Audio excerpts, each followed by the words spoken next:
John Cosgrove is a person of extraordinary talent, outgoing personality, and a can-do attitude that gets the job done.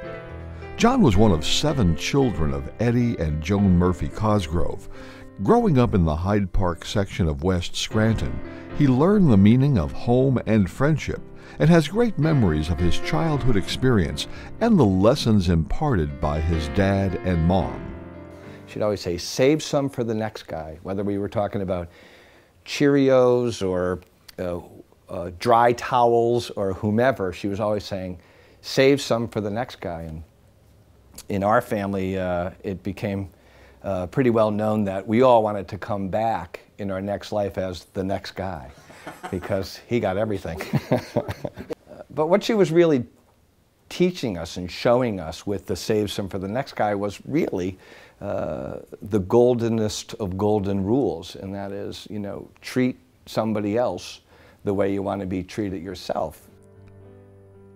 John attended the John Marshall Public School through 6th grade, followed by St. Patrick's, and was graduated from Scranton Prep.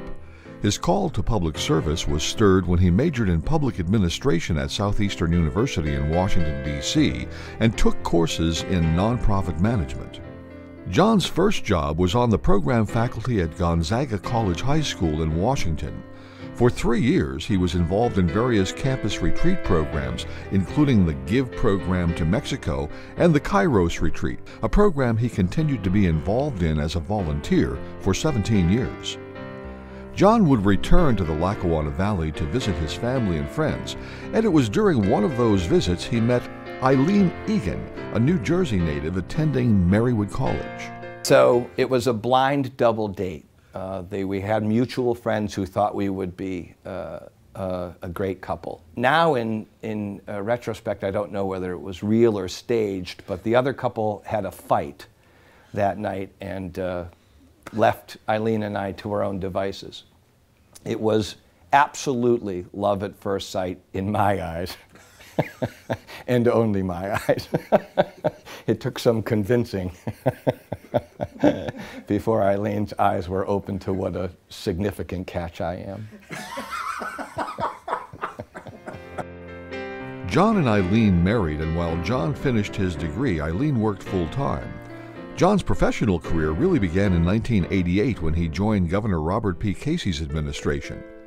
John and Eileen headed to Harrisburg for 7 years, where John held various positions, including Executive Director of the Governor's Office of Citizen Service.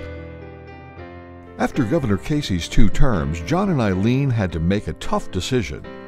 All of my professional opportunities were bringing us back to Washington, D.C., and absolutely no professional opportunities here in northeastern Pennsylvania. But Bridget and Molly, and soon to be joined by Erin, our 3rd daughter. But at that point, we didn't want to be the out-of-town cousins, so we moved home. John secured his next job as Executive Director of Neighborhood Housing Services. He also became involved in many community initiatives, including chairing Scranton Tomorrow's City Pride and First Night Scranton. John's next big adventure was as the Executive Director of the Lackawanna Heritage Valley Authority. Along with developing dynamic, nationally recognized educational programs, John and his team worked closely with area communities and began the development of the Lackawanna River Heritage Trail, an initiative to promote economic and environmental revitalization. John's great work with LHV led to the national stage as the first Executive Director of the Alliance of National Heritage Areas. We had to kind of figure out how that was going to work logistically. The Alliance home office is in Washington, D.C., and the girls were just about a teenage at that time. So I said, so what do we want to do? Do we want to move to Washington, D.C., or should I just commute back and forth? It was the shortest discussion in the history of my family. They're like, see you, Dad. After 5 years, John returned to the home base and made his first foray into private business as an executive and eventual partner in the PR marketing and media firm of Condren and Cosgrove. John also continued his volunteer work in the community, whether working with Eileen at the Scranton School for the Deaf, volunteering with community groups, or his 10-year stint as MC of Cathedral Capers. So we all know that Monsignor Quinn doesn't really hear the word no. I got roped into his little variety show with his performing Padres. First there was Cathedral Capers, and then there was Carbon Copy Capers, and then there was Carbondale Capers, when we all knew it was really because Quinn could use the cash. It was John's friendship with Monsignor Quinn that brought him into the Carbondale Y Capital Campaign. His people skills and expertise in fundraising made him a natural for the project. Monsignor and I might be known for a lot of things, but we are the founding members of Beggars Anonymous. So. John's current position is Executive Director of the All One Foundation and All One Charities, resources in northeastern and north central Pennsylvania made available to improve the health and welfare of the people in our community. John Cosgrove was an integral part of the team that made the Carbondale YMCA's capital campaign a resounding success.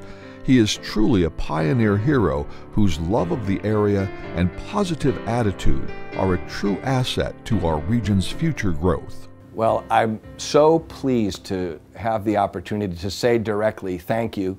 Thank you to the Board of Directors of the Carbondale YMCA. Thanks to Steve Durkin and his amazing team at the Y. I want to say thank you to my fellow honorees, to Susan and Danny, and especially to Monsignor Quinn for the opportunity to serve this wonderful community. Lifelong friends have resulted from my introduction to the wonderful Carbondale community. I want to thank my family. I want to thank Eileen and Bridget and Molly and Aaron for allowing me, for giving me up every once in a while to do this community work.